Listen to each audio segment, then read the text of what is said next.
City podcast. The final score at Ashton Gate last night, it finished City 1, West Ham 0. And I've got to do this. I've written this all down. Are you ready? Sir Bobby Moore, Sir Geoff Hurst, Sir Trevor Brooking, Ray Winston, Martin Peters, Frank Lampard, Danny Dyer, Billy Bonds, Dane Karen Brady, Mark Lobel, Declan Rice, James Corden, Harry Redknapp. We gave your boys a hell of a beating last night. We gave your boys a hell of a beating. You'd have to be over 30 to realise what that was just then. Apologies. But what a great night at Ashton Gate. I tweeted before the game, give us a night to remember. And City certainly did. Banished West Ham. Very, very, very ordinary they were. Joining me, Mark and Ian. As you do normally, guys, let's have your immediate thoughts after the game. A brief 30 seconds before we dive into the action and other stuff. You first, Mark. Great to see City on 25,500, nearly a full house on national TV where they were singing our praises. And the reason City won is they wanted it more and gave it everything in 90 minutes. 94 minutes of pure hard work, standout performances from Cam Pring and goal scorer Tommy Conway, who brilliantly kept his feet. And the game just proved that football can just turn in a few seconds with both the goal from one end of the pitch to the other and an incident with 5 minutes into the second half. And we now know that Joe Williams is the deadly assassin. Yeah, he is. Ian, your thoughts on the game as you walked away from Ashton Gate and then drove home to deepest Somerset or North Devon, wherever. Well, it's East Devon, so well done. You're sort of half right. I thought it was very clever tactically from Liam Manning to play 2 10s. Now, there's been a lot of talk, and I was hearing a lot of talk on the radio from some very, very frustrated West Ham fans on the way home. I don't normally listen to it, but I thought, well, I will. And it seemed all we heard about was injuries. And nobody seemed to mention the injuries that Bristol City had, or as they insist on calling us, Bristol, which really does get right up my nose. So, excellent tactics from Manning. Played 2 10s. Not the 2 10s we'll probably play against Watford, but 2 10s all the same. Our best midfielder, possibly, you could say, was on the bench. But we still, if you added the players into that side, and possibly they could go in, your Rob Atkinson, Cal Naismith, Mark Sykes, we were missing players last night as well. And nobody, I don't know if it was mentioned on the BBC because I haven't watched or listened to it yet, but with that involved, I thought McCrory, for the time he was on the field, for a player that's been out and had the horrendous illness and operation that he's had, was excellent. I think Liam Manning is erring towards playing with wing backs because the wide diagonal for the flick on with Cam Pring is working. Cam Pring and Ross McCrory, believe it or not, are both 6'2", and that's a tactic we could see in the future. Yeah. Now, whether we can bring in somebody further back that can pass the ball and add balance, I know we're looking. So I thought it was a great night. The atmosphere was really good. That crowd is our capacity. We had a very, very similar crowd against Man City. Yeah, we did. The stadium's 27, but you've got to allow for segregation. You've got to allow for cameras and all the rest of it. So that's as many tickets as we could sell. So George Tanner, I'll give him a mention because some David Shilton has on here. Dead solid. I don't particularly like George playing right centre back, but as I've said all along, he is a bloody good defender. Yeah. So that worked really well. When McCrory's fully fit, McCrory could play there. Mark Sykes can come in as a wing back. Yeah. But hey, we've got, if we can get over this damn injury crisis, this dogged us for 4 years, we really have got an opportunity. And yes, there will be ups, there will be downs, but we're building sort of. I feel that for the first time in quite a long time. Okay, that's good, positive stuff. Mark, everybody was surprised that Jason Knight was out, but sickness before the game and playing with three at the back. I mean, we'll talk more about future formations, but Ian's already alluded to it, what the options are. But Tanner, Viner and Dickey, it was an interesting formation change, wasn't it? Yeah? Yeah, I think having reviewed the game, it looks like it matched up West Ham's formation, but it worked very well. Having the new timber 10s, because it gave us a different focus, and I think it really helped our pressing, tireless pressing. I think there were times when we could have released the ball earlier because Tommy Conway was making so many runs, and that was aired on by McAnuff and Leon Osman in the BBC studio, from what I've heard. And of course, they do that tracker, don't they, and put the circle around them. Looks like they've been captured by the Mysterons. I've just lost a lot of people by mentioning the Mysterons in Captain Scarlet. Look on YouTube, but. I think it gives a bit of a focal point whether he'll play that in games. I think Knight comes in from Mehmeti, and you've got Scott Twine alongside Jason Knight. You could play them as two number 10s and move Garner Hickman back and play him alongside Williams in central midfield. That could be really good. His front foot. That would be as front foot as you get. Jason Knight playing as number 10, and that's Scott Twine's natural position as a number 10. But yeah, it just gave us a different focus.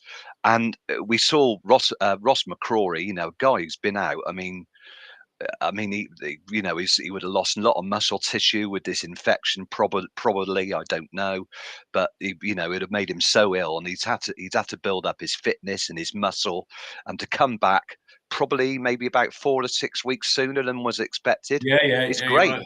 It's great, but I think we'll still have to be patient with him. From what I saw, he's not a person to hang around. Gary Hours was saying on Radio Bristol last night that he's a leader. He was berating his own players, and we've not had a figure like that on the pitch. So hopefully, I don't think he's going to suffer falls gladly or at all. But yeah, it was great to see somebody like that. But behind him, George Tanner was solid. Yeah. George gets a few pelters. I thought he was great. Campering was outstanding. I think he won player of the match, but I think the player of the match was probably Tommy Conway for his work rate. I think there were contenders for player of the match all across the pitch. Ian, we had the perfect start, but again, as Mark said, in the slip of a few seconds, it couldn't have been the perfect start because it was a misplaced back pass. Take us through the goal as you saw it. Misplaced back pass from the right-hand side of West Ham going forward. Tommy got onto it just before the keeper. Did well to keep his balance and not fall over. Took it round him. Nice cool head. Couple of touches towards goal. Nice calm right foot finish into the opposite corner. And the way we were moving last night, Anis Mehmeti looked about a yard quicker than I've ever seen him run. And he has played that position before. He played lots of positions for Wickham. He played left wing, right wing, 10. So he is used to moving around, and I think it's a question of finding where he's best. Like I said, I think the two natural 10s are probably Knight and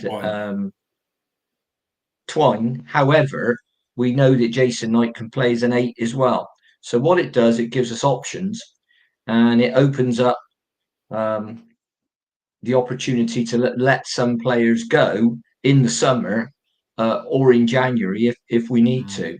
I was excellent goal, a real striker's goal, if you want to call it that. Somebody alert, aware, good running, got around quickly, and I think Tommy's loving life. He's got his confidence. He's got his confidence back because he's converting penalties. He's scored in two of the biggest games City have played in for many a while. He's done well. How did you see the goal, Mark? Because integral to it was that clearance by Max O'Leary. It was a desperate clearance, but it found its target. And then, as Ian alluded to, Tommy stayed on his feet. Others would have gone down. I think there's a tendency to go down. And I think, as Gary Hours said last night on Radio Bristol, he composed himself. Instead of dragging it or hitting it with his left foot at an acute angle, he composed himself, and it really was a simple rolling over the line when he finished it. But how did you see it? Yeah, there's so much more to it, and we could have conceded a goal because City get the ball halfway inside their half, and Viner looks across at Dickey, but he doesn't look up. So he plays a pass to Dickey, slightly behind him, and Cornet runs on, plays in Danny Ings. But we're going to think now that Max O'Leary plays his best passes under pressure. He comes out, makes a sliding tackle stroke pass, and he hits it so hard up the wing that it's behind that Mavropanos has got Mehmeti and Pring chasing him. But the move of the game is really Conway has run off Kurt Zouma. He's completely lost Zouma. He anticipates the pass from Mavropanos, and then what he does is he pushes it with his left foot, just touched it past the keeper, and he's stumbling. And then he gets himself upright and strokes it in at an angle right into the far corner of the net and beats the despairing Zouma. But it's that run from Conway off of Zouma to anticipate that. You know, if he doesn't make that run, there's no goal. But Mehmeti and Pring deserve a lot of credit because they're chasing down Mavropanos. Mavropanos doesn't look up, similar to Viner. He got one mistake at one end that's saved by the keeper, our lamented Max O'Leary from Saturday. Makes a fantastic clearance. He's going to think he's Emerson if he carries on like that, but he just strikes it so well on the slide. I have to say, when you said Zouma, Conway lost Zouma. Yeah, Conway lost Zouma. Zouma's just ambling. I bet Zuma's cat was wishing he did similar last year. But to bring that one in, he was getting sick through the game because of that. I didn't realise the RSPCA had crowd mob or whatever you call it at the game because he got booed. Well, every time. The stupid thing is if you choose to abuse animals, don't film it. Don't abuse them at all. But he filmed it, didn't he? Ian, we'll talk about the sending off as a separate incident when we get into the second half. But there was one of the comments here on the text feed is that, we were physical. We are not, we're a little bit pansy-ish or been known for not being hard in the tackle. And, we put it up them last night and they didn't like it, did they? At all. Yeah. And somebody else has also said it shows the difference between the Premier League and the Championship.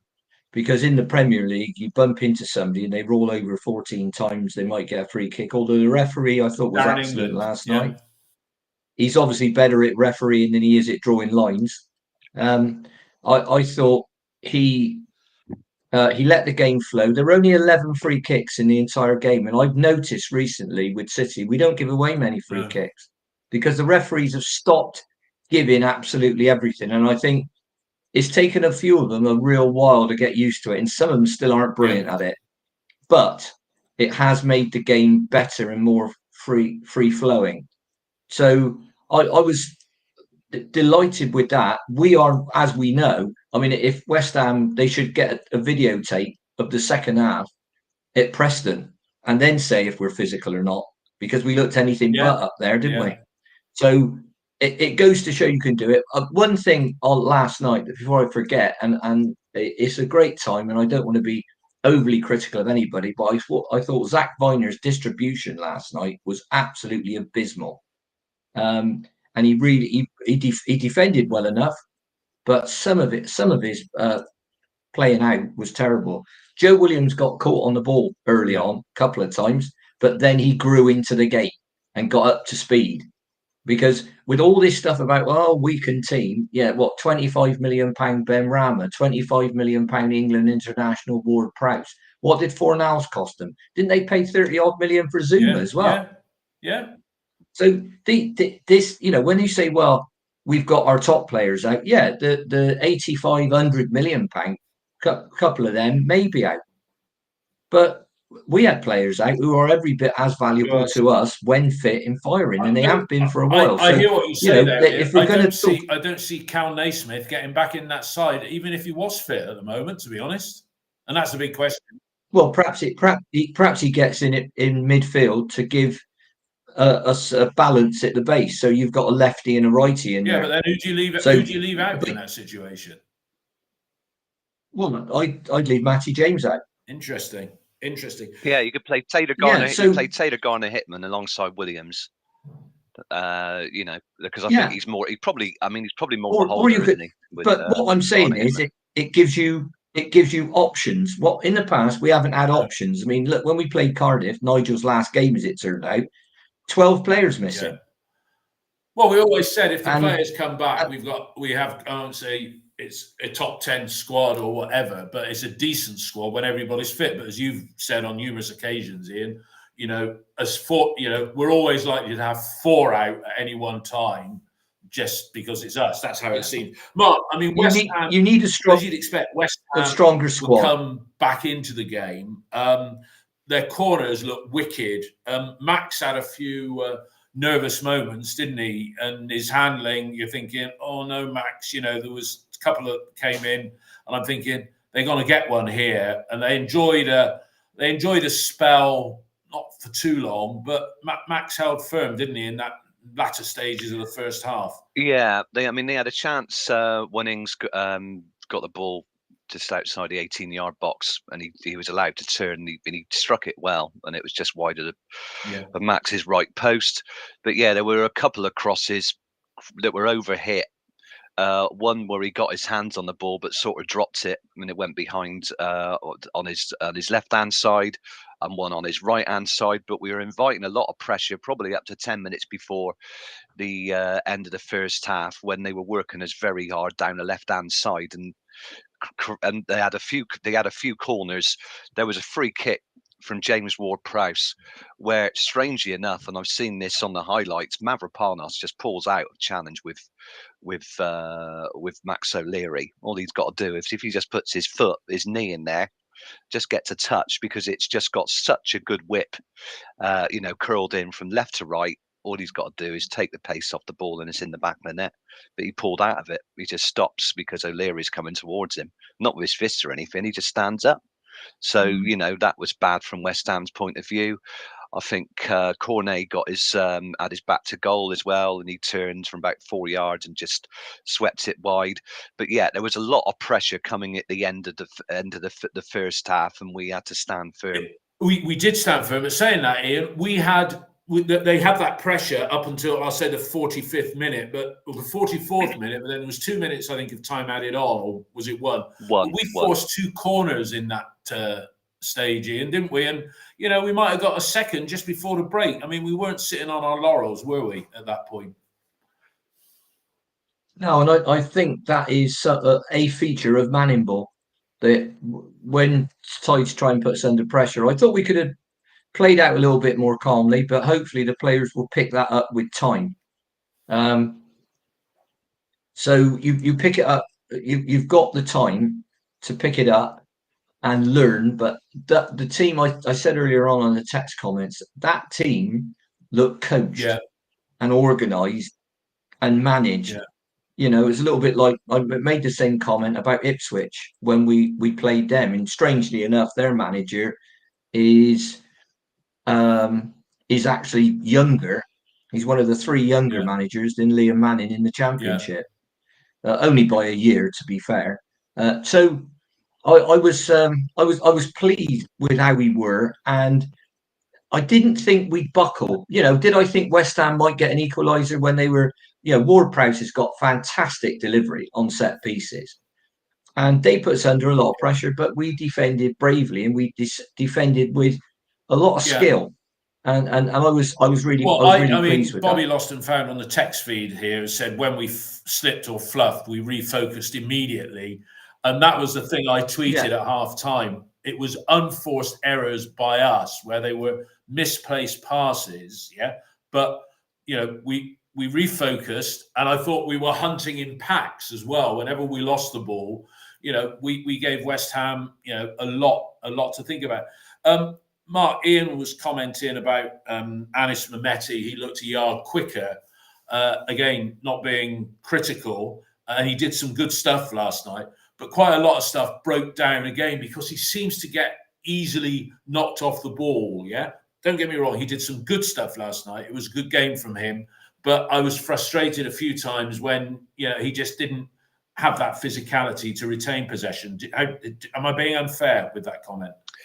And I mean, in the first half, he got down the line a few times, which was great. But I think with his confidence on the rise, he's now taking players on that he wouldn't have beaten in a million years a few weeks ago, because he was just running into defenders. It was almost as if he didn't have the confidence to beat him. He didn't believe that he could beat players. So he's trying different things. He's coming inside as well as going outside. I think sometimes he probably needs to release the ball earlier, but you could say that you need somebody in support. So I think under Manning, we try not to waste the ball. So sometimes we could pass. We should spot a run quicker, but if a player doesn't think that he can pass the ball, we won't waste it. We won't just play it a loose pass or a long pass. They'll play it back and they'll recycle and start again. So that it needs a bit of patience. But I think he's a lot more confident player. I mean, he probably missed he leant back and hit one over the bar last night. Yes, he did. That was he just should have got it on target.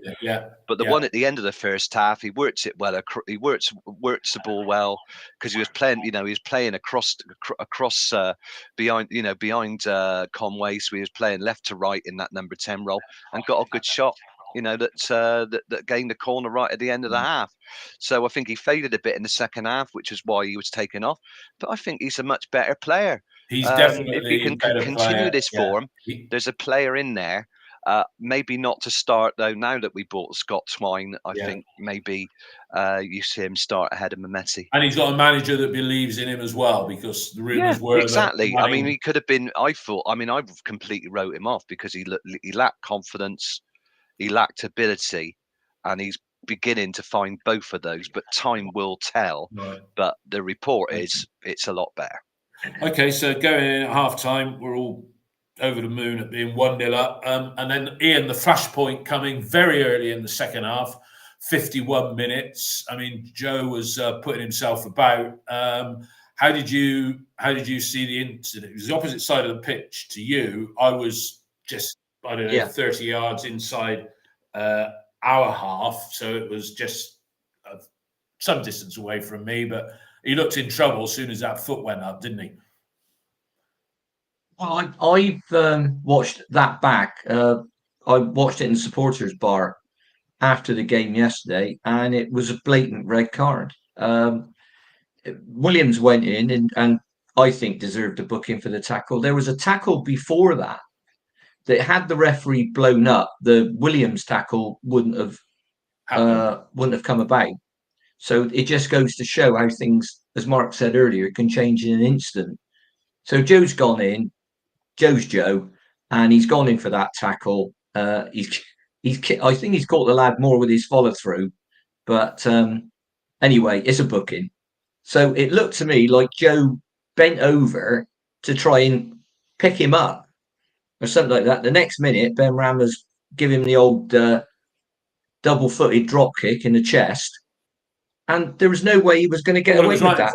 No way on earth. And as soon as he booked, and as soon as he booked Joe and Joe walked away, because there were people sat near me saying, "Hang on, is that going to be a red for Joe Williams?" Double red.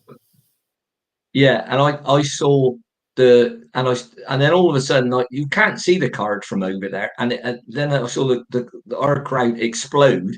I knew it was a red.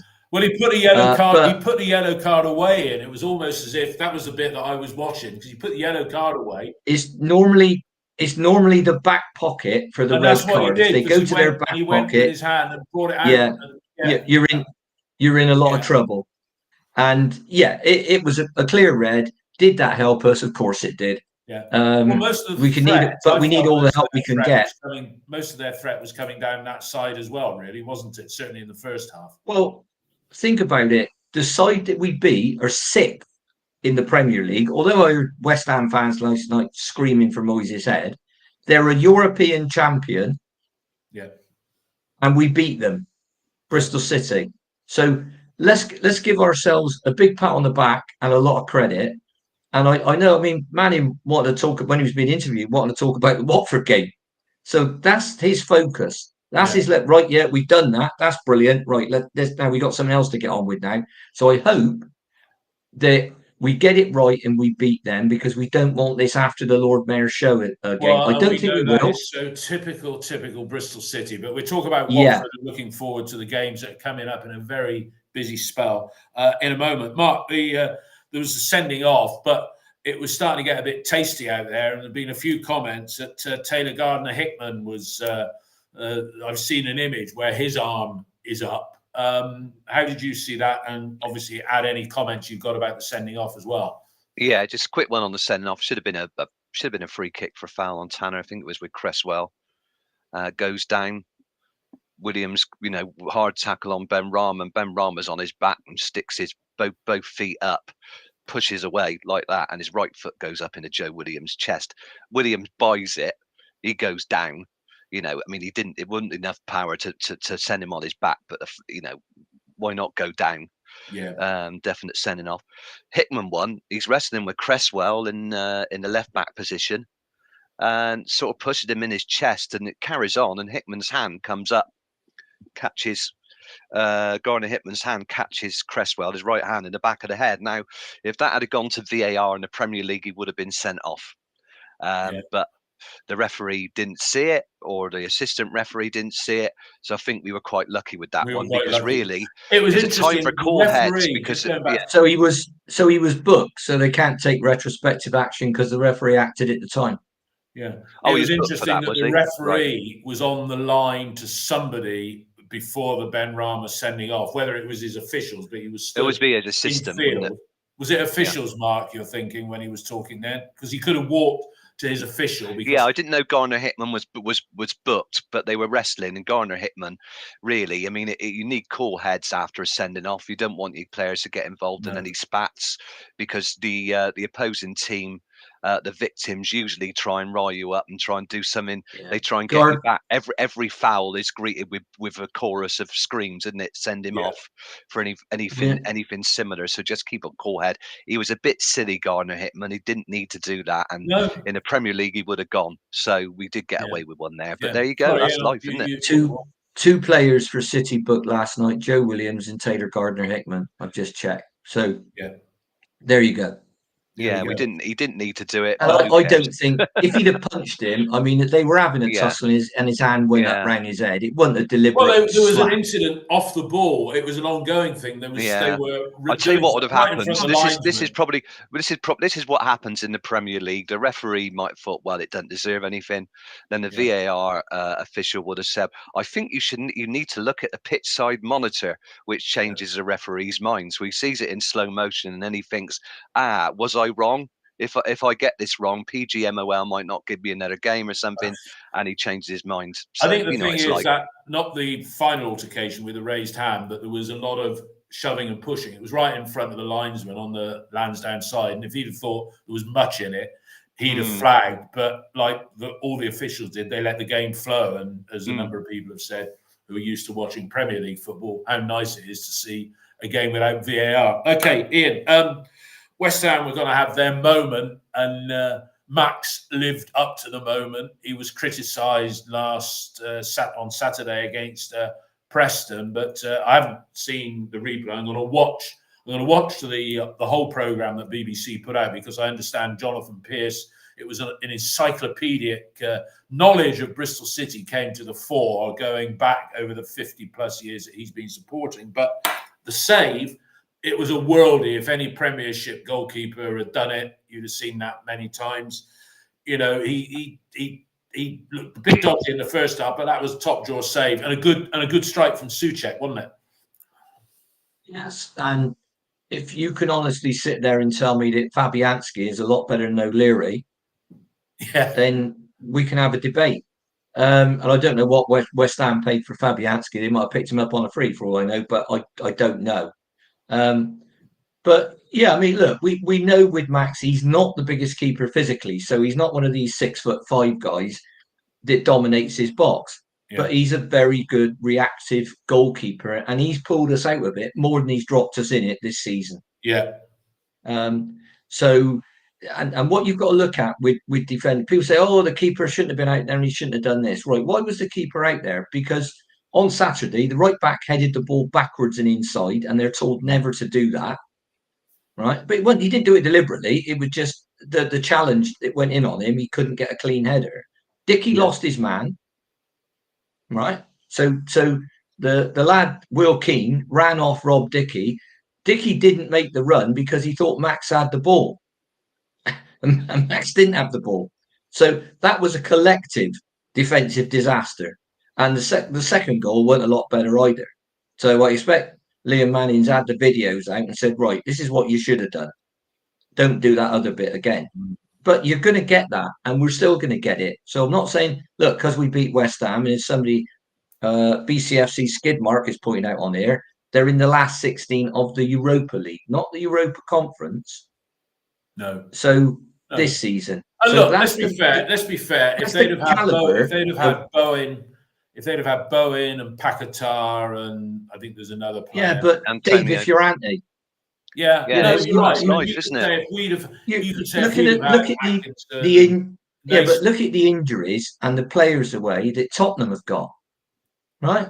Look at the injuries that Man United have got. It happens in football. Yeah. So I'm saying we need to cure ours. Where these clubs get away with it, they didn't get away with it, but they sometimes get away with it, is they have bigger squads. Yeah. And they've got under 21s that we die for. So because they spent £5 million a year on their academy, and they've got blokes in their under 21s driving around in Ferraris and Bugattis. Yeah. So whereas our lads have got, they didn't fancy it in Bristol on a cold Tuesday night. Incidentally, he only named 8 subs, and 2 of those were goalkeepers. Yeah, and West Ham fans quite clearly aren't happy on the forum. And Moyes is in the situation that Nigel was in. That he's out of contract in the summer, but no negotiations have taken place. Although saying that, I think they have, because that was reported in the press the other day. Mark, the save from Max, as you saw it was over in a flash, but that was a fine effort by Suchik, and the save was top draw, wasn't it? Yeah, I mean it's a good cross because it's hit with pace, and Suchek's arriving on the ball, making a good run from midfield like you should do. Like to see us do more of that, and he takes the pace off the ball, but the ball is rising, but Max has still got to go backwards and get a very firm hand to it and push it over the bar. So a great save. Tomo on here is talking about people are referred to the subs. I think Sam Bell did well when he came on. Naki was okay. Probably could have scored with a one-on-one. Fabianski made a decent save, but it was he shot one over the top as didn't he? Yeah, that was a better shot. That was a half chance, and then there was a cross, a great ball work behind, and I like to see us do that more. Work behind to Sam, great cross, and Naki just couldn't get his foot round it and fell. Almost fed into the net. Harry Cornick. I mean, I'm beginning to think shouldn't slag off a player, but he's like Cinderella because he always seems to be late for the ball, doesn't he, Harry? So I think probably if you want to move somebody on in January, I don't think we miss him if we could bring somebody in. I just don't think he's good enough, unfortunately. I just don't add anything. I mean, he's blocking the pathway to any young players. Yeah, he just he's not the player that we need. He's not going to take us anywhere. But I thought Sam Bell was decent when he came on. But what we didn't do, and West Ham were playing a high line, and somebody like Scott Twine can take advantage of this. We really, when we did get chances, we could have created some more chances. We were offside far too many times, and we could have created a few more one-on-ones by playing the ball through their line better. We messed it up. We caught them offside a few times as well, mind. Yeah, but I think in that stage of the game, because we did hunt the ball down well and took the pressure off us, we were quite comfortable playing the game out. But a better final ball could have seen us get a few more chances. And hopefully with Scott Twine and maybe another attacking midfielder, hopefully arrive soon, can take advantage of that when that happens. Well, but comfortably played out in the end from a team that collectively just wanted it more and proved that over the 2 games. And sorry, West Ham, but we deserved it and We we're did. in the No, fourth I mean, round. we deserved it. I mean, Ian, we just looked very, very confident on the ball, as you said earlier. We didn't give it away. We weren't wasting passes. We did make unforced errors. It was our downfall, and that's just because they're playing in a way that they've, as you said, not saying they weren't coached under Nigel, but we actually look drilled, and this playing it across the back and what have you, and bursting forward at pace. It did look easy on the eye against top quality opposition, didn't it? Or would West Ham would rather have been on the beach having their mid-season break? Because sometimes it looked as though they played like that. No, I think that's completely wrong. I don't know how anybody could say that. If you think West Ham were trying last night, I think you'd be deluded. Because if they weren't trying, then we really are truly terrible. We know that they've got a far stronger squad than we have because they're sixth in the Premier League. They won the Europa Conference, and now they're in the last 16 of the full Europa League. Yeah. Right. So they're going to have a stronger squad now. So you have better players. They've got two there who are arguably £100 million players in Bowen and Paquetá. Yeah. Okay. Moyes must be cursing this FA Cup game and his team selection. Absolutely cursing it because he's lost his best striker, a world-class midfield player who Man City will probably sign, providing they don't get relegated 4 divisions with all this furore around the 100 charges or so from the Premier League against them.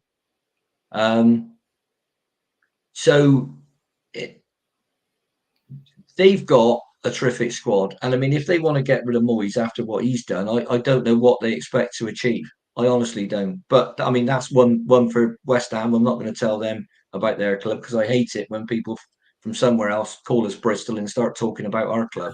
So and West Ham, let's get it clear, are a fantastic football club, and they've got proper people.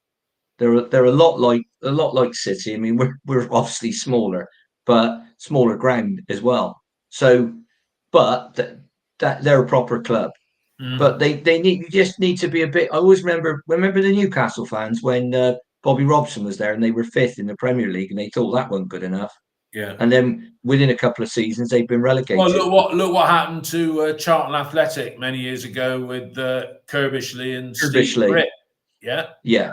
They never exactly recovered. the same. Just sometimes just be a little bit careful what you wish for. Yeah. And thinking that phrase. That comes back to this. Okay. Anybody this talking about the Lansdowns going, it's just moronic. Sorry, it just is. I can't tolerate it unless somebody can start giving me solutions, not coming out with just glib remarks. Yeah, which anybody could say. Let's look forward to the next league game. It's against it's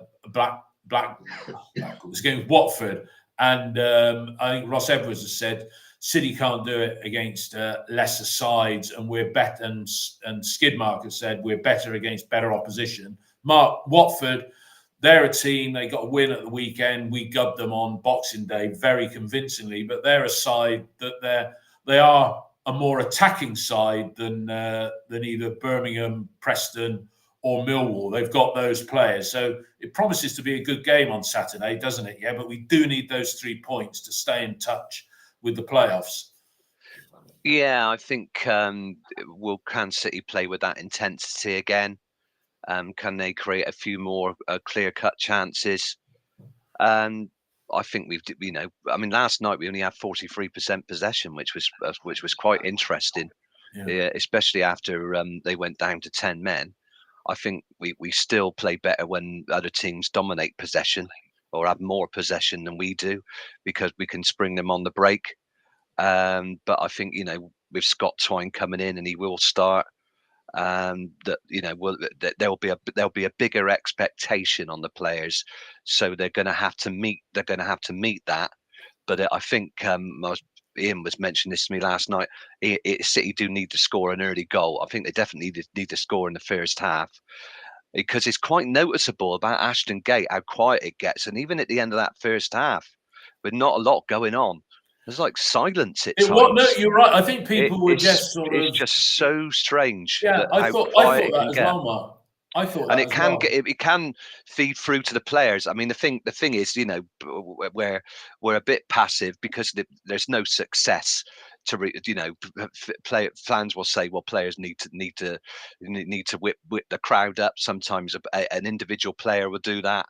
But we're not a team that creates a wall of fans that creates a wall of noise. Section 82 will, but you know, with all stadiums now being, you know, a lot nicer, fans are a bit more passive. But it was so passive last night at times, and that's the worrying aspect for the players who feed off of that energy. There wasn't any energy to feed off, you know. Yeah, there were a few chants coming from Block A of the Dolman, I noticed last night, with a bit of interaction. But Ian, Watford, you know, they're a side that you would want to play against because they play a little bit more expansive than those teams that I just mentioned. That, look, let's be fair, our last 3 league performances have been pretty bloody appalling. Yeah, but what do you think? And how do you think we might line up against Watford on Saturday? You know, the starting 11, it's a 20-man game, not Jeff 20-man game. It's a 20-man match day squad. But what's your first pick's going to be? Or do you think Liam will pick on Saturday against the Hornets? It depends who we've got available, and that's not a cop out. I think we might go with two 10s again because it seemed to suit us last night. I think one of the 10s will be Twine, and I think the other 10 will be Knight, providing he's fit. I think TGH will replace Matty James, so you've got him in Williams at the base of the midfield. If Mark Sykes is back, he may start at right wing back instead of Ross McCrory. He might, or he might be on the bench and Ross might go again. The ideal last night was to give Ross the first half, be finished up getting 60 minutes, which he must be delighted with. I just hope he's okay today. Yeah. So it depends. Yeah. Liam Manning's going to take a look at the players and think, yeah, is anybody pulled up in training and looking a bit tired or not as sharp or whatever? But at least now he has got some options. So Watford, it's strange. I was looking at one of their away games against Plymouth. They drew 3-3 and they played a 4-1-4-1. And last time out, they won away at QPR, and Jake Livermore scored twice from midfield. Now, he's the holding midfield player. 2 long-range efforts they were as well, cracking goals. Yeah, in that 4-1-4-1. So I think they'll try and dominate the ball, which will suit us more than somebody coming in and sticking 10 behind it. But you never know; their manager could throw a curveball, but he's normally quite a positive manager. So with only one up top, it doesn't overburden our central defenders. So I think it should be, touch wood. Certainly, I think it'd be a far better game than Birmingham, Millwall, or Preston. Let's put it that way. Couldn't be a lot worse, Ian. That's a very low bar. Yeah, well, you know, but then again, none of us were complaining when we beat Watford were we? No. So, you know, that's what I said. You're going to get ups and downs, and if you want all ups and no downs, stop following Bristol City, because I've been following them like you have, Dave, for the thick end of 60 years. And honestly, if the fans at places like West Ham think they've seen ups and downs, I'll sit down and talk to them for about half hour about Bristol City, and they'll crawl back to that club over 3 fields of broken glass naked. I'll tell you that now. They wouldn't want to go through what we've been through. No. So I think that, yeah, I think it'd be a good game of football. And I'm really pleased that, you know, we brought Scott Twine in. Yes, there isn't an actual option, but he's been brought in. He wants to stay. And it's been brought into a permanent deal. But don't forget, if it doesn't work out, and not all signings do, if it doesn't work out, we may not want to sign him or may not want to keep him. That's good with that option to buy. Seems to be quite a good way of doing things. And you and I are at you might be as well, Mark. Are you at Senior Red's lunch on Thursday? No, I'm going back to Watford. I think it's interesting. They won't come to defend. Sorry, Mark. I just wanted to pick up on Ian's comment, because Brian Tinnion's the speaker at Senior Reds on Thursday. So if we get a chance just to have a one-on-one with him, we may well ask him. Can't make it, unfortunately. We're work commitments. Go on, what were you going to say, Mark? Sorry. Watford's, I mean, they won 4 out of the last 5 away games. I mean, that's fantastic form. The only one they drew, as Ian mentioned, against Plymouth, and they scored lots of goals. Play with a back 4. Does that mean we'll go to a back 4? I think possibly. I think does that mean Pring comes back alongside Tanner? Where does that leave McCrory? I think Sykes could come in from McCrory. And then is that again would be a 4-2-3-1? I don't know. I think do you need players at home? Possibly not. I mean, yeah. I don't know. I just think it just seemed to make us look more solid. I think Sykes is critical if he comes back and picking up. Sykes is another player. Is another player like Conway. He does make intelligent runs. Yeah. And Sykes is also a good finisher. Yeah. And so you get that extra goal threat with Sykes, don't you? Ian said, Mark, it's about finding him, and it's finding Conway. That's the difference. I mean, against Watford, we were able to create triangles on both flanks that created the goals, especially the left-hand side. For both of the opening goals. Well, one of them is from a free kick, but Conway, Mehmeti, and Conway, Mehmeti, I think Pring worked very well on the left-hand side in the first half. Created so many problems for Watford, and Conway's cross shot with Sykes at the back post was put in by Hoop, wasn't it? To get as a deserved 2-0 lead at half time. But I think we're fortunate that we're playing a team that are gonna come to win. They're not going to hide. Not going to put 10 men behind a ball like Millwall. So we should see a more open game, which gives us a chance. Well, hopefully. But we got to take our chances. Don't get make sure that our wider players, when they play wide, aren't pinned to the byline, that they're supported by another player, and they make short passes inside. So we keep the ball moving forward, and that when we do get a chance to pass, and if we got to make a pass inside the full-backs, somebody makes that run and they make the early pass and create chances. Because we're going to have to take them, because Watford score goals away from home. Yeah. I'd like to see that back 3 stick. And Ian said earlier about McCrory, he's not going to be able to do 90 minutes. If Sykes was fit, you could give Sykes an hour like they did to McCrory last night and bring Sykes McCrory on for a half hour. So Sykes has got a good defensive capability as well. So we know he's been played as a right back, hasn't he? And as an auxiliary right back in games where he's substituted Tanner, and we made a switch late in games sometimes. So we know he gives you that cover defensively. So that's good. But yeah, he might need. I mean, with his injuries, can he start a game? Same with McCrory, but it means that one could play an hour, and you've got a starter and a finisher. And you've got Sam Bell, who came on and filled in, as you said quite rightly there. Ian, a few people have been commenting on the text about the ticket shambles. I gather there was free beer being given out by way of compensation. I got to the ground at about 22 minutes past 7. Lansdowne gates 5 to 8. I think the thing is, people, you do need to turn up early, and I don't mean mega early, but, leaving it to the last minute to get down there. I mean, it was 7:45 kickoff. I know the Leeds game is 8 o'clock. That's because of television. But, is it 6 of one, half dozen of the other, that fans should turn up, but City weren't equipped? There's been a few comments about stewarding, particularly in the South Stand as well. But what's your take, and how did you find it last night? I know you get there very early in the coffee bar.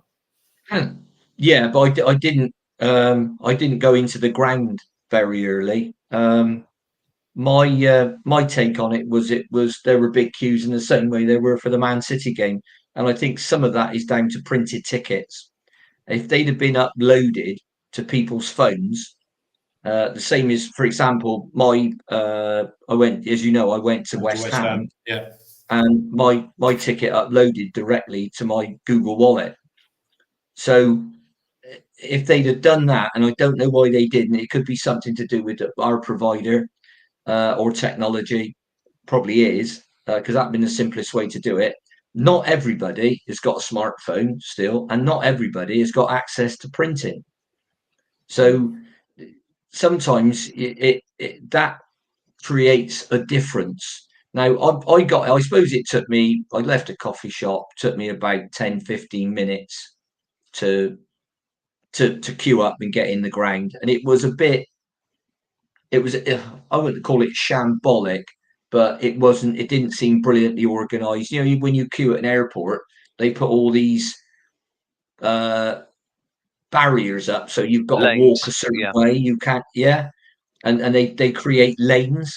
Now, perhaps if they tried something akin to that, then that would help it, because you had people walking into the queue from different places. They didn't know where the queue started or finished. So, but yeah, your point's well made. You over the years, people have turned up at Ashton Gate later and later and just walked into the ground, and it's just not quite as simple as that. And Dave seems to have disappeared off the face of the earth. So, Mark, did you have any problems getting in the ground last night? No, I think it was just a load of people late. So yeah, I was walking in from one side, and you got people queuing in front of the turnstiles, and I think people think I mean, it should be simple to go through. And I had the ticket on my phone. It wasn't uploaded to Google Wallet, but I had absolutely no problems with the QR code. So just went straight through.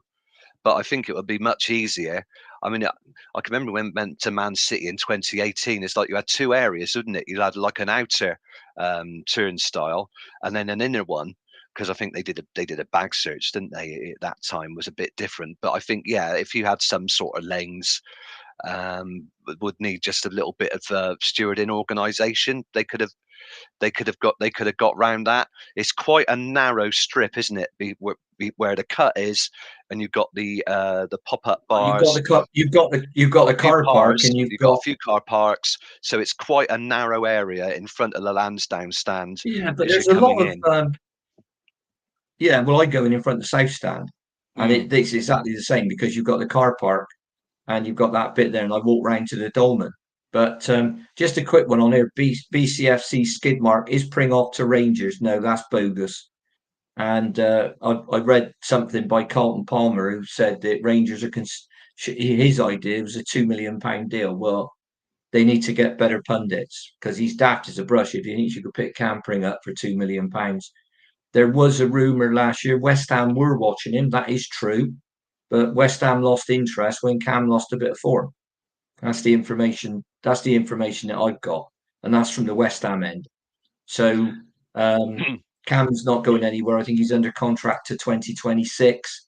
So hopefully he'll get into the Premier League with us.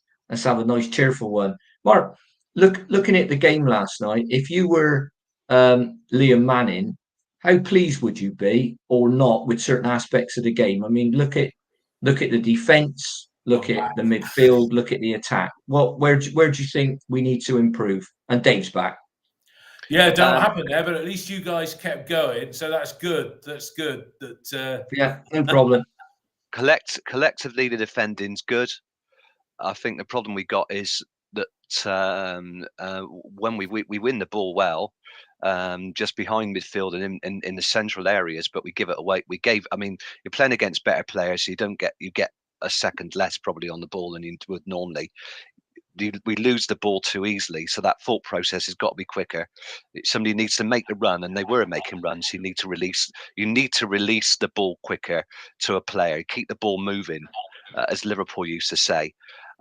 So defensively, I think that player's distribution's got to be better, especially Zach Viner. But you've got to have players who want the ball.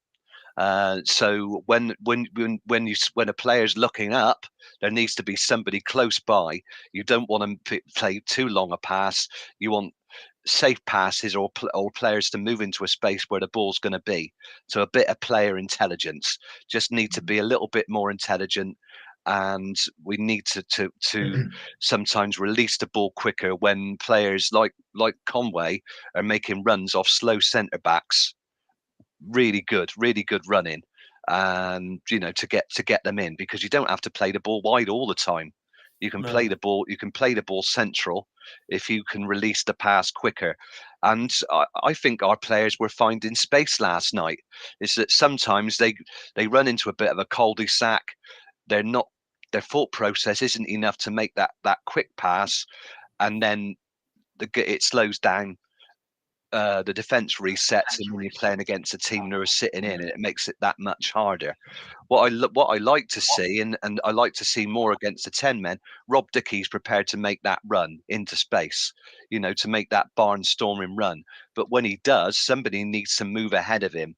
You don't want him to run into a defender, because once you do that, the players are all goal side, and they're in. So just needs a bit more intelligence and better passing, I think. But collectively, he's defending. We look good, but we get caught in possession too often sometimes. Yeah. No, I took a guest along to the game last night. He's probably seen about 4 or 5 games, and he said we look a totally different side to what we did at the start of the season. Ian's already said we look better coached and what have you. So it's all good stuff. Blackpool or Forest in the next round. Ian, likely to be Forest, isn't it? And, we don't need to fear them, but it would be nice if Blackpool pulled off a shot, wouldn't it, at Bloomfield Road tonight? Well, I don't think that's out of all reasonable doubt, because Forest have got smacked with a potential of a points deduction, and they're not in a great position, although they have improved, in fairness. They were all big fans of Steve Cooper, but they have improved since Espiritu Santo came in. But he might be thinking, wait a minute, I didn't sign up to be a championship manager. What's going to happen? So, and Blackpool were 2-0 up in the first leg, and because Forest played a weakened team, so Forest had to bring in bring on their better players, bring on the first team, if you will, to pull it back to a draw. So it depends. If he goes with a weakened team, I could see Blackpool winning that, because it's one of those difficult places to go. Now, the pitch isn't as terrible as it was years ago, but it's still one of those grounds that not that many people like to go to. So it's an old style pitch in the ground that has been modified, but it's still not one of the best grounds in the division. Mark, it would be good to get one over on Nuno Espiritu Santos, because he's a nasty little piece of work. I think his last visit to Ashton Gate, I'm sure somebody will correct me if I'm wrong, was December the 30th, 2017, and he'd been banished to the director's box. And whenever you see that Bristol City Wolves game, when they get that winner in the last minute, he's there giving it large right next to Alan Dix, who said, you can't do, he's looking at him in that manner that's sort of like, what the hell do you think you're doing in the director's box, showing that level of excitement, which obviously he's going to be, but be nice to get one over on him, wouldn't it? Yeah, I mean, I think actually the last appearance at Ashton Gate, I think he was still there when they beat us in the FA Cup the following year, 1-0. Right. FA Cup 5th round. It was on a Sunday. So yeah, I mean, he overreacted. I mean, he did that against Cardiff, I think, didn't he, in the league, and really peed off Neil Warnock. Mind you, being a long queue for that. But it's good. It's not a great place to go. Blackpool, sounds a bit of a cliche, but you're right next to the Irish Sea, and it's going to be bloody cold. If Forest aren't up for that, they could easily lose it. With the quality they got, and you've got an outstanding attacking midfield player in Morgan Gibbs-White, really. Yeah. He won that game on his own. One of his shot for one of his goals. And he played under Espiritu Santo, of course, loaned him out. Went to Sheffield United, didn't he? And then went to Forest after they got promoted. He's an outstanding talent. Could play himself into the England team. Have they got Chris Wood up front as well? Yeah, Chris Wood. I mean, he got sold to Newcastle, didn't he? And then by Burnley, and was there 5 minutes. A big old lump in his 30s now, but still a decent player. Okay. But they got 6 players at the African Cup of Nations, and if they don't fancy that, they'll get found out. So that'll be interesting. It's live on the telly tonight. Well, we'll watch It'd be that nice one. to get Forest, but I want to get in the 5th round. I prefer Well, to we play want to get back. Blackpool. We want to relive 1974, don't they? Well, when the year ends in 1974, last time we got through to the quarterfinals after beating Leeds. I've done that one to death. 94, we beat Liverpool. Famous We also Liverpool got through to game. the 5th round. Yeah. Beat Stockport 4-0 in a rearranged game Saw because that it one was up meant at to be Edgley played. Park, yeah. Yeah, it was meant to be played, wasn't it? The Saturday after we beat Liverpool, but it was frozen off.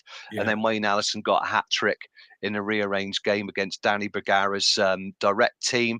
And we lost in the 5th round replay to Charlton. We should probably have won the game, and it was 1-1. And then they lost in the 6th round to Man United that year. The year Man United did the double, beating Chelsea in the final. I think it was 4-0. Yeah. So, you know, be nice to get in the quarterfinals of the cup. I prefer to play Blackpool, but I think we can beat either team. It'll be 25 plus again. It'll be fantastic, and it's exciting. Do you know what I enjoyed last night, Dave? The amount of families that are there, kids, you know, girls and boys loving it. That's the next generation. Yeah. You know, big smiles on their faces. Absolutely well, brilliant. I mean, for once, for once, City didn't disappoint. You know, they did do it, and they haven't done it for a while. But last night, no, they didn't disappoint. Ian, but just to wrap up on both. But we very quickly. I mean, about 20 years ago. I mean, I think the average age of fans. Can we get back to the modern day? We're having a lovely stroll down memory lane. Yeah. But I'm just saying now. Those are the fans of the future. It's good to see lots of kids in with their families. Yeah, lovely, brilliant, marvelous. Yeah. Right. Transfer window is half gone. Andy Weimann has gone. He'll be remembered for his wholehearted commitment and being part of WSM in 21-22. And his hat trick. It's against various Sheffield hat United tricks as well along the way. Yep. You know, I was probably a bit harsh on him from time to time, but you know, you can't take away 21-22 season. Ian, just to wrap up from you, do you see us having any more activity in the next 14 days? Yeah, absolutely. We'll bring in another midfield. Sorry? In and out? Yeah, possibly from the first team, one out and one in. Skid mark on here saying we need a striker and a goalkeeper this window. We won't this window, but we will in the summer, both positions, I believe. I think it's people keep saying it's a difficult window, but there hasn't been a huge amount of money spent. No. There's been a lot of loans with a view to, loans with an option, loans with an obligation. Not really many loans with an obligation, and certainly not many what I'll call big money transfers. No. And I think those days in the Championship are gone. And I think they're gone for good for Bristol City until we're lucky enough to either sell a couple of players for 25 million, and even then, I don't think there'll be the largesse that there was previously. So yes, we'll bring in somebody this window. I know the player is that we're trying to get. I'm quite excited about it, but I'm not going to mention his name or what country he's from or anything like that. But if we can land him, I think we'll be. I think he'd be a very good player. All right, let me ask you this, Ian, without giving anything away. You know, will the fans look and think, "Bloody hell, Scott Twine was a bit of a step up," or "Not bad"? Is he of that ilk that it'll make people think, "Oh, that's not bad"?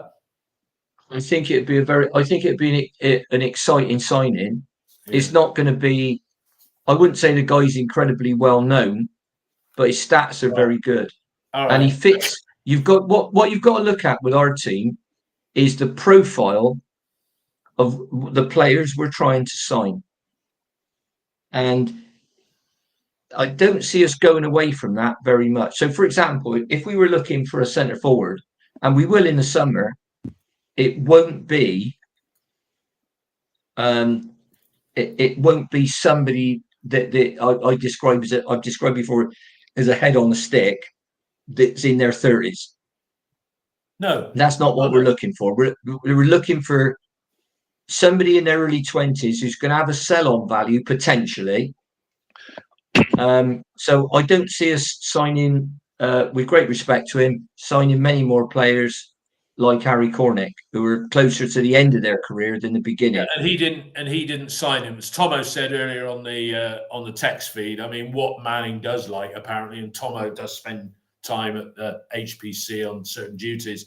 What Cornick does do, buys into the squad mentality, but has he really affected the games when he has come on as a substitute part of the squad? And the answer to that, I would say no. I mean, Mark, Ian's Ian not naming him or anything like that. He can't really lose, can he? With signing. No, and I wish if Mr. If you wanted me to give you a list of players like No, like you Ian, like, don't worry. Look, I'll give you a list of players, and none of them are coming. But if you follow my Twitter feed, and I know you do, if there's nonsense on there, like for example, Cam Pring to Rangers, Max O'Leary to Forest, Roberto Muniz from Fulham. Who was the other one?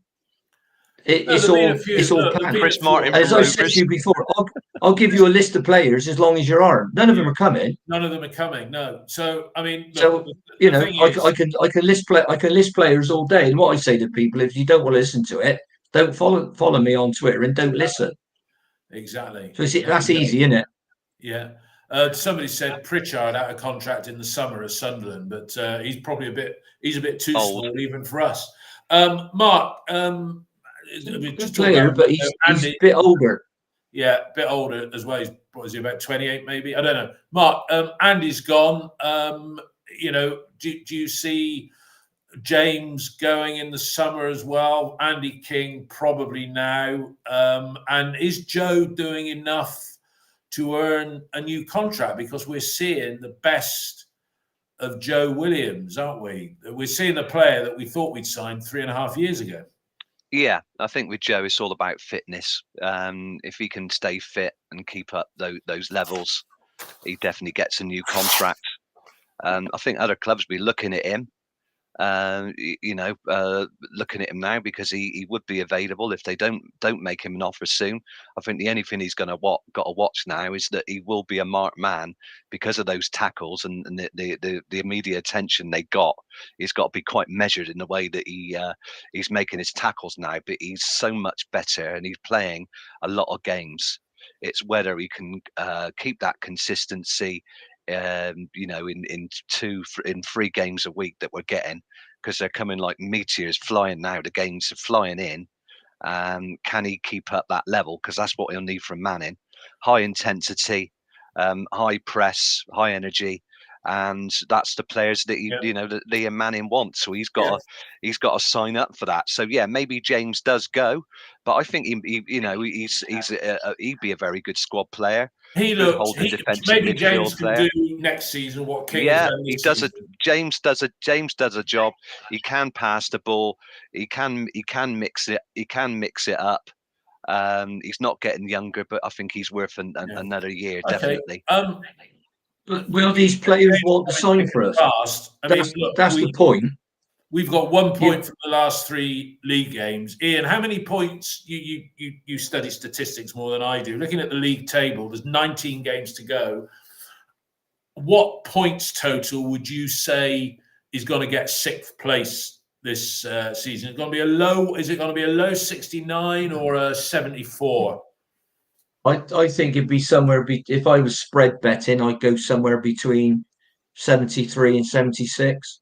Okay, so on that basis, right, it is 19 games to go, isn't it? Yeah, 38 points on top of what we've got now would give us. What would that give us? 38. We got 36 now, so yeah, that'd do it. So we got right.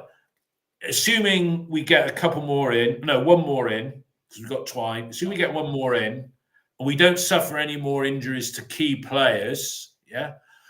Is the squad capable, in your mind, simple answer, of getting 2 points a game for the balance of the season and make it an interesting season, notwithstanding the cup? Ian?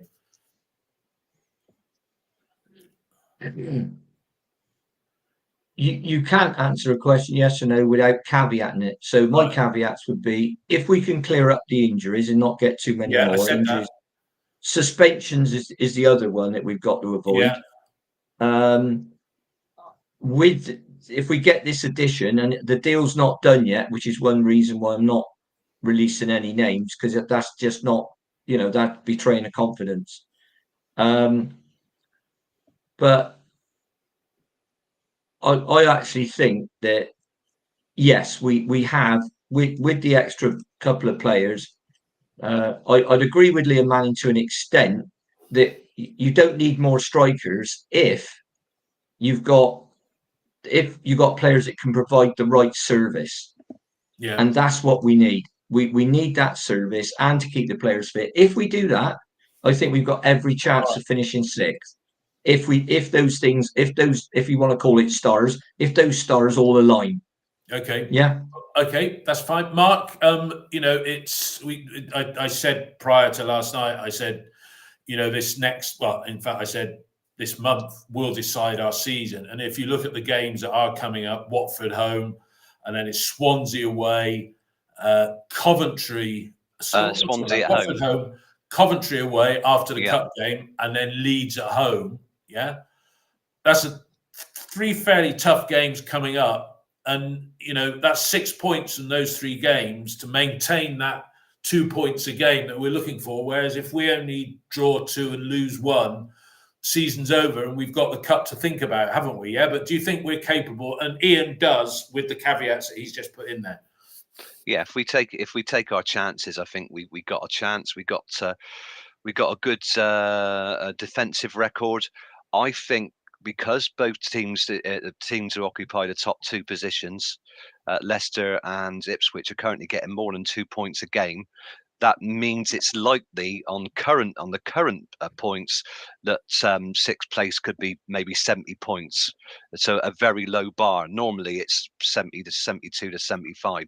So it could be 70. Yeah. So there'll be a queue of clubs looking to get sixth place, because I think the rest sort themselves out. You'd expect Southampton to be pushing and Leeds to be pushing Ipswich for second place, because Leicester should walk it from here on. And there are some very interesting games coming up. Both those teams at the moment are going to get over 2 points a game, so that gives seventh place. It's going to be an adventure.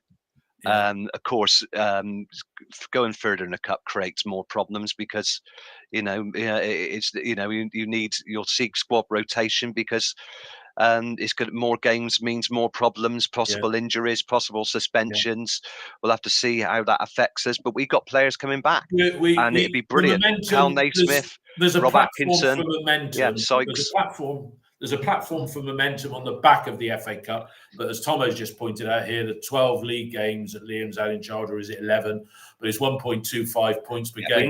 We need a run of games. We need it sooner rather than later. We need to show that we got a chance. We need to do what we did just before Christmas: is rattle off 3 wins in a row. Yeah. And then, as Ian's just said on the text, Borough, Watford, Hull, we rattled those 3 off. That's what we need to do. And Ian said he's been more hopeful than he has been for many a year. Well, let's hope that continues. We'll be doing our Watford match review at 6 o'clock. Sorry, what am I talking about? 9 o'clock on Sunday morning. Yeah, so hopefully you can join us then.